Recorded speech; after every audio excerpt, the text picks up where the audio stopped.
Kesultanan Samudra Pasai.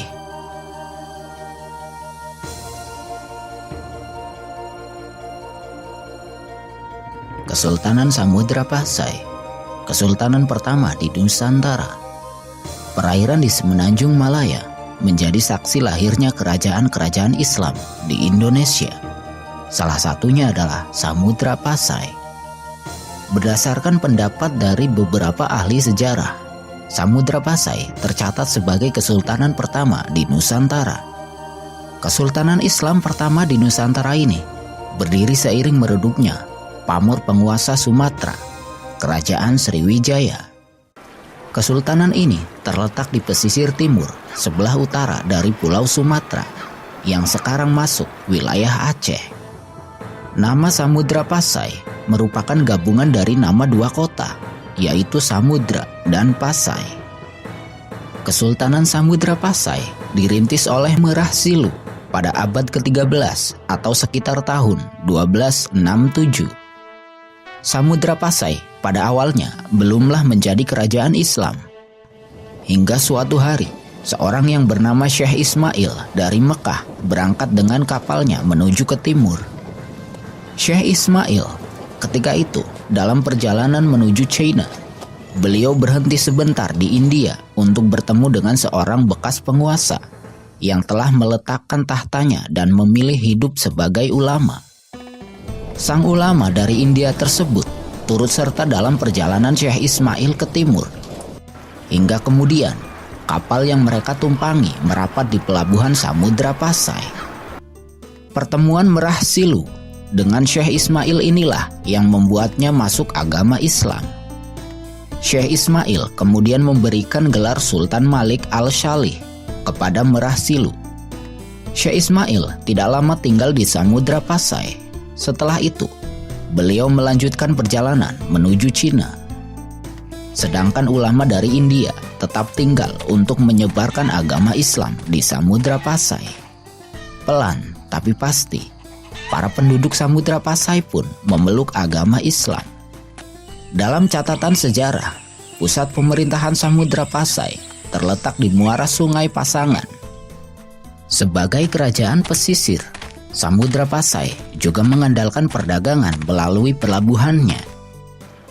Pada masa-masa awal tersebut, Samudra Pasai sudah memiliki hubungan dagang dengan kerajaan lainnya di Nusantara dan kerajaan dari berbagai belahan dunia lainnya seperti Cina, Arab, Syam, dan India. Para pedagang dari berbagai belahan dunia itu datang ke Samudra Pasai untuk membeli komoditas seperti lada, kapur barus, dan emas. Seiring meningkatnya laju perdagangan, Samudra Pasai tidak melupakan unsur penting lainnya, yaitu kekuatan militer angkatan laut. Perdagangan tidak akan berkembang jika tidak didukung oleh keamanan. Maka dari itu, Samudra Pasai membangun angkatan lautnya dan berhasil mengendalikan perairan di sekitar semenanjung Malaya. Selama kepemimpinannya, Sultan Malik Al-Shalih berhasil membawa Samudra Pasai pada stabilitas politik dan ekonomi. Dan satu hal penting lainnya yang dicatat dalam sejarah Nusantara adalah penyebaran agama Islam secara masif di Samudra Pasai.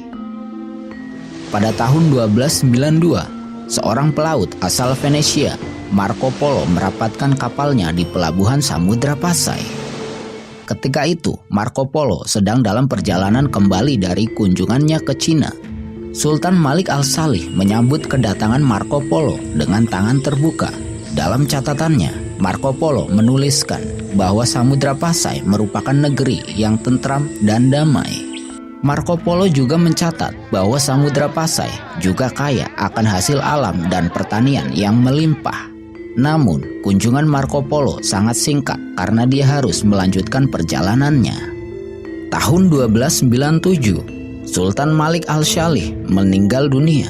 Selain sebagai perintis, Sultan pertama Samudra Pasai itu berhasil mengokohkan pondasi kerajaan yang kelak diwarisi oleh para penerusnya.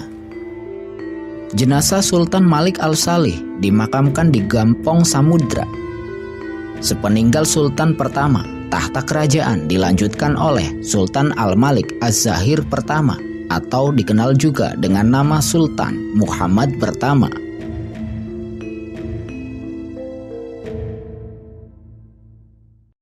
Seiring meningkatnya volume perdagangan di Samudra Pasai, Sultan Muhammad pertama kemudian membuat mata uang emas sebagai alat tukar. Penggunaan mata uang emas ini untuk memudahkan transaksi antar negara, dan setiap uang emas yang dikeluarkan tertulis nama Sultan Samudra Pasai yang sedang berkuasa. Selain perdagangan, Samudra Pasai juga menerapkan pajak bagi kapal-kapal yang melintasi Selat Malaka. Posisi Samudra Pasai yang merupakan perairan perlintasan dari barat dan timur memungkinkannya untuk menarik pajak dari setiap kapal yang lewat. Pada tahun 1326, Sultan Muhammad pertama tutup usia. Pada masa pemerintahannya, Sultan Muhammad pertama berhasil membawa Samudra Pasai benar-benar mengendalikan perairan semenanjung Malaya. Tahta kerajaan kemudian dilanjutkan Sultan Ahmad pertama. Sultan Ahmad pertama ternyata tidak begitu lama. Tahun 1330-an, Sultan Ahmad pertama meninggal dunia. Belum ditemukan catatan pasti tahun berapa meninggalnya sang sultan. Penerus tahta kesultanan dilanjutkan oleh Sultan Al-Malik Az-Zahir kedua.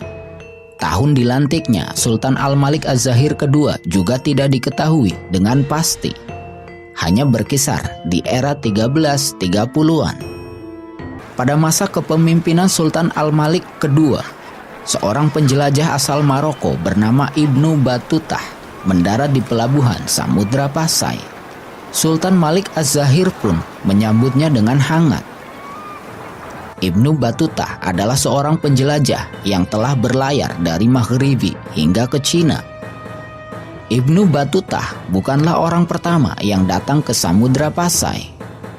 Pada masa-masa tersebut, para pedagang Samudra Pasai banyak yang berlayar hingga ke semenanjung Arab. Begitupun sebaliknya. Informasi tentang Samudra Pasai dan jalur pelayarannya sangat memadai di kalangan pada pedagang Arab. Ibnu Battuta menulis Samudra Pasai sebagai kerajaan muslim berdaulat yang berada di Pulau Sumatera. Ibnu Battuta hanya beberapa minggu berkunjung di Samudra Pasai. Setelah itu, beliau melanjutkan perjalanannya ke Cina. Sultan Malik pun memberikan bekal makanan yang cukup banyak untuk kapal yang ditumpangi Ibnu Battuta.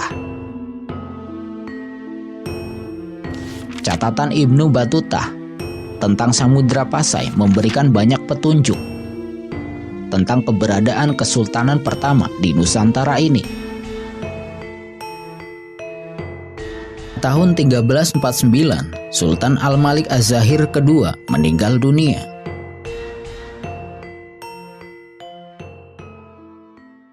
Tahta kesultanan kemudian dilanjutkan oleh Sultan Zainal Abidin pertama. Pada masa kekuasaan Sultan Abidin pertama, Samudra Pasai semakin berkembang, baik perdagangan maupun wilayahnya. Sultan Abidin pertama berkuasa dalam jangka waktu yang lama, lebih dari setengah abad. Pada masa pemerintahan Sultan Abidin pertama inilah, sebuah kerajaan baru muncul di semenanjung Malaya. Kerajaan baru tersebut kelak akan dikenal dengan nama Kesultanan Malaka. Samudra Pasai juga sempat dipimpin oleh seorang perempuan tahun 1406 setelah mangkatnya Sultan Abidin pertama. Tahta Samudra Pasai dipegang oleh Ratu Nahrasyah. Meskipun tidak begitu lazim sebuah kesultanan dipimpin perempuan, namun Samudra Pasai tetap stabil dan perdagangan tetap berkembang dengan baik. Ratu Nahrasyah merupakan perempuan pertama di Nusantara yang menjadi pemimpin sebuah kerajaan Islam. Beberapa catatan sejarah juga menulis bahwa di masa kekuasaan sang ratu inilah Samudra Pasai mencapai masa keemasannya. Ratu Nahrasyah berkuasa sampai wafatnya pada tahun 1428. Tahta kesultanan dilanjutkan oleh Sultan Zainal Abidin kedua. Pada masa kekuasaannya, sejarah juga mencatat masa-masa gemilang Samudra Pasai. perkembangan Samudra Pasai lambat laun mendapatkan kompetitornya dari Semenanjung Malaya. Kesultanan Malaka pelan-pelan mulai berkembang baik secara politik dan ekonomi. Tahun 1438, Sultan Zainal Abidin II meninggal dunia. Sultan Salahuddin kemudian naik tahta. Namun, peta kekuatan ekonomi dan politik segera berubah di perairan Semenanjung Malaya. Pelabuhan Malaka semakin ramai, sehingga kekuatan maritim di Semenanjung Malaya mulai bergeser ke Malaka. Surutnya kekuatan Samudra Pasai dimanfaatkan oleh Malaka ketika Sultan Muhammad Iskandar Shah memimpin Malaka.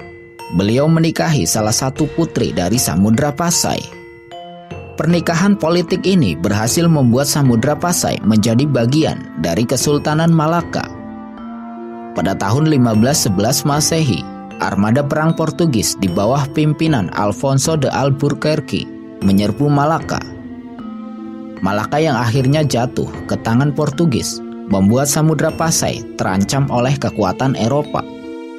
Ketika itu, Samudra Pasai dipimpin oleh Sultan Ahmad V. Keberhasilan Portugis di Malaka membuat mereka mengincar Samudra Pasai. Tahun 1521 Masehi, 10 tahun setelah jatuhnya Malaka, Portugis melancarkan serangan ke Samudra Pasai. Sultan Ahmad ke-6, penguasa Samudra Pasai, tidak mampu menahan serbuan Portugis.